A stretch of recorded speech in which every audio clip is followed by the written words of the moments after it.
pieces of story that float about, and some of those are whole stories and some of those intertwine. The story I'm about to tell you has intertwined with the stories of this evening. On a mountain, there was a farmer with a field in which he grew his grass to make hay for the barn and for his animals. But for 2 years, something on the solstice had eaten it clear away, so that all there was stalks. And on the 3rd year, he called his 3 sons to him. And he said, one of you needs to volunteer to protect that field. And the eldest son said, I'll do that. I'm brave, I'll stop anything. The devil himself won't get past me. And so that evening, the eldest son went through the meadow into the barn that was in the centre of that field, made himself a bed of hay, lay down and waited. It wasn't very long before he was snoring his head off, and dark in the night, suddenly the floor began to tremble. So, losing your feet, will you tremble this floor? And the walls began to creak. So can I have some creaking ladies? Do the creaking ladies, please.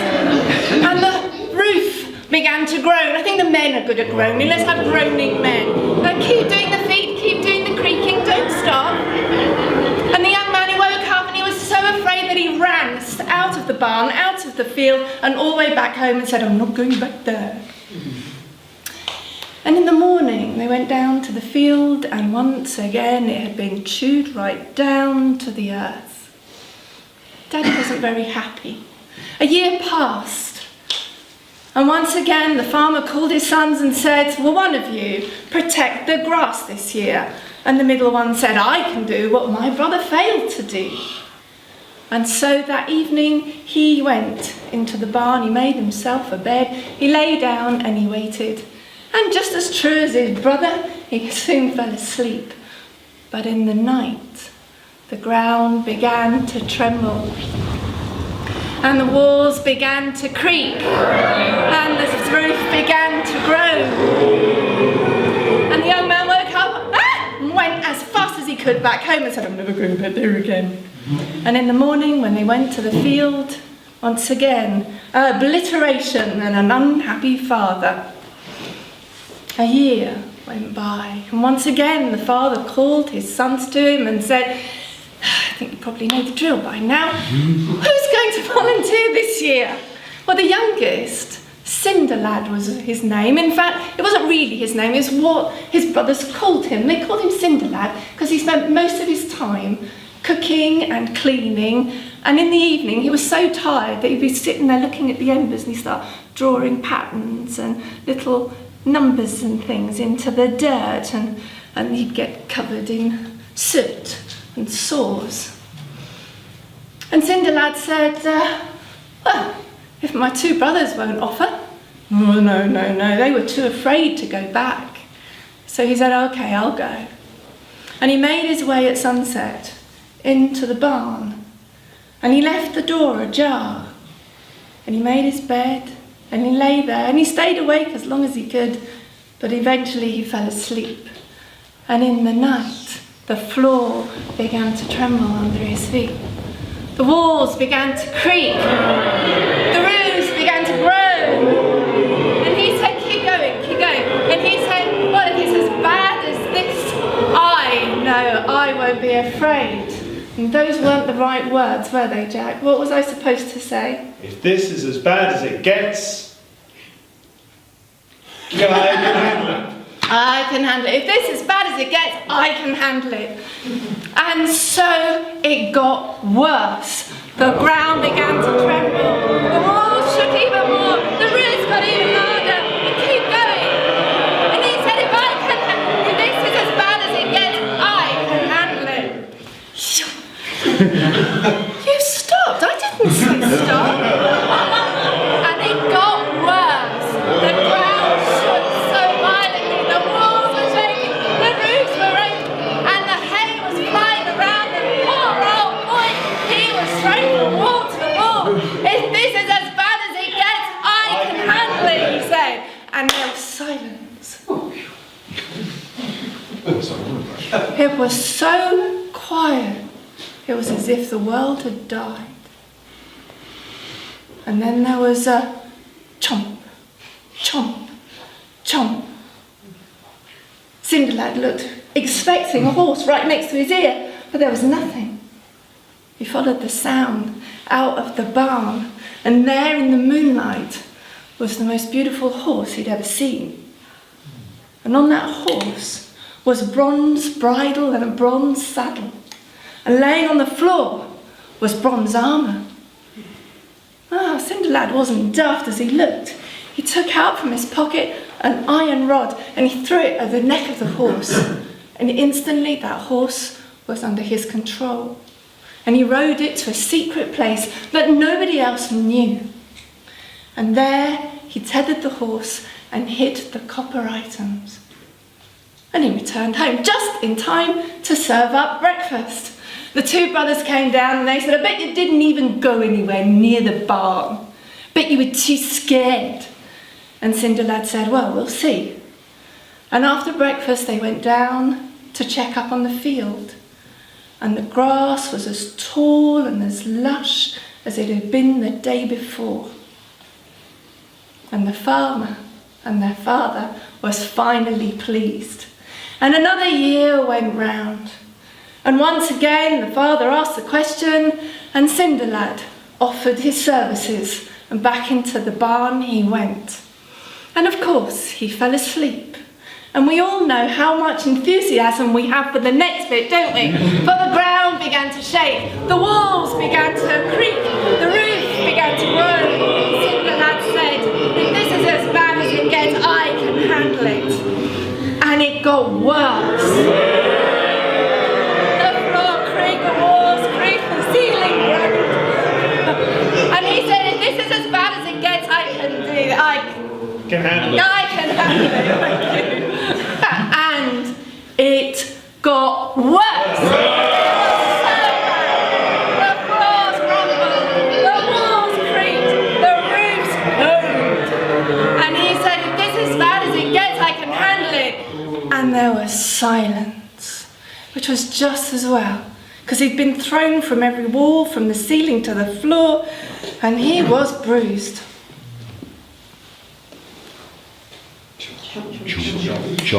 John. Aha, he thought. He looked out through the gap, and there was a Horse. And this time, that horse was more magnificent than the last, and the livery was silver bridle and a silver saddle and silver armour. In a trice he was out, controlled the horse, and hid that horse in the secret place and tucked away those silver items. And he returned home just in time for breakfast. His brothers were just as nice as they were the year before, and again the grass was tall and lush. And on the 7th year, when he lay in the barn didn't just rumble and creak.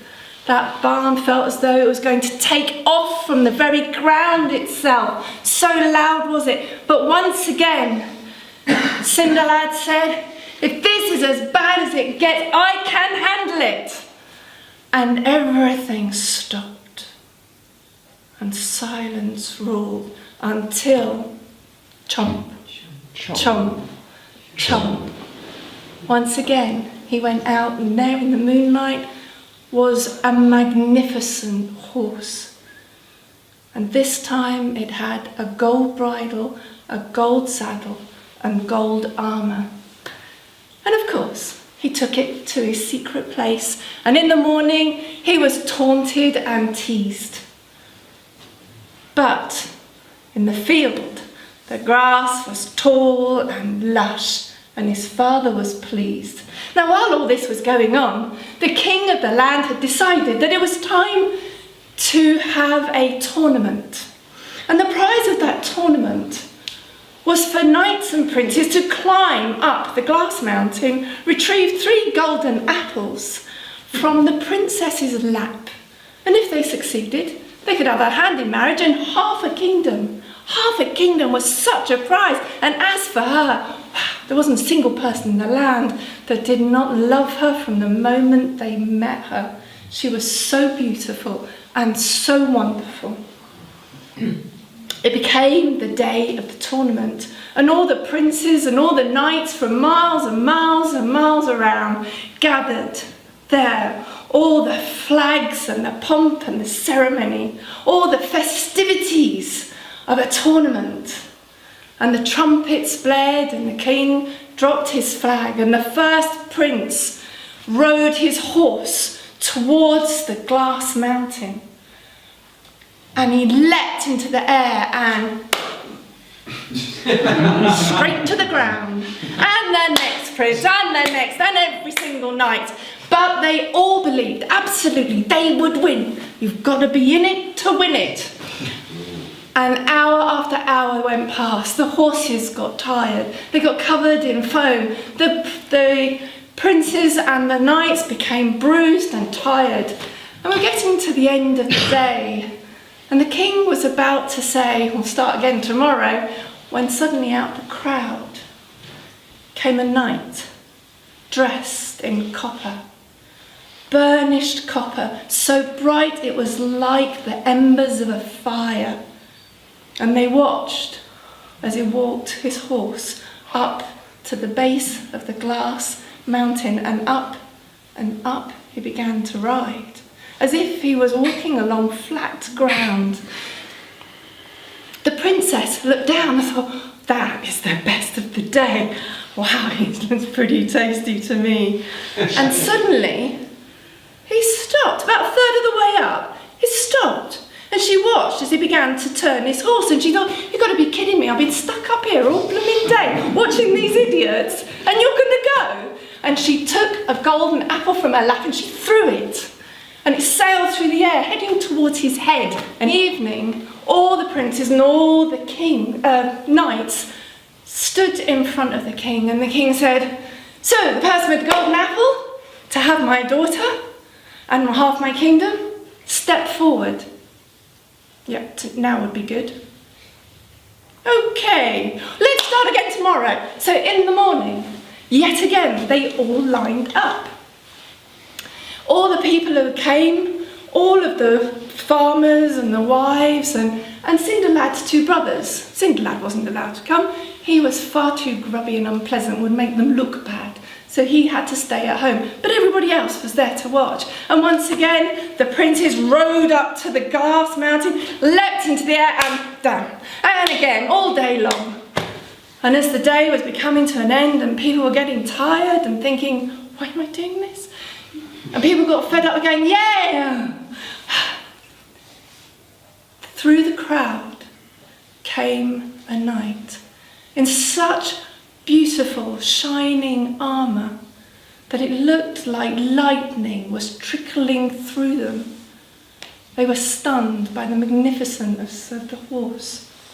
And they watched, almost in disbelief, as the horse just walked up and up that glass hill towards the princess. The princess was, well, I thought the copper knight was a bit good looking, but he's rather gorgeous, isn't he? Come on. And he walked up. He walked a third, 2/3, and he stopped. And she looked at him. She said, no, keep coming. And as she leaned forward, the ball, one of the golden apples, fell from her skirt and trickled down the glass hill. The knight leant down, picked it up, popped it in his sack, and rode away so quickly nobody saw where he went. They all lined up before the king in the evening, and he asked the question, will somebody step forward with the golden apple? Now, please? Right, well, we'll do it all again tomorrow. There was a little less enthusiasm, but people were certain that one of them would at least win something by the end of the day, if only for trying the hardest. So the next morning, once again, they all threw themselves like lemmings at this hill, until the evening. And this time the knight that appeared was dressed in gold armour on a stunning, magnificent horse, the like you will never see again. Even the princes bowed as he passed, and they watched him walk up and up that hill, so bright and shimmering and shiny that even the setting sun was not as magnificent. And the princess's heart was all of a flutter as he rode right up to her and he leaned towards her, took an apple off of her lap and rode away. So what do I do now? She thought to herself. Well, the king decided that it was far too much excitement for 3 days to do anything that evening, so they would all come to the castle the next morning. The next morning, all the princes and all the knights turned up, and once again, with a deep breath, the king said, "So, step forward the person who has the golden apple."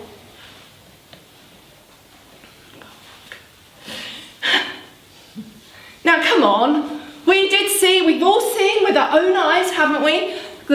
Somebody riding up the hill, taking a golden apple off the princess's lap and riding back down again. Somebody here must have one of those apples. Right, get everybody in the land in here as soon as possible, right now. Somebody's got to have it.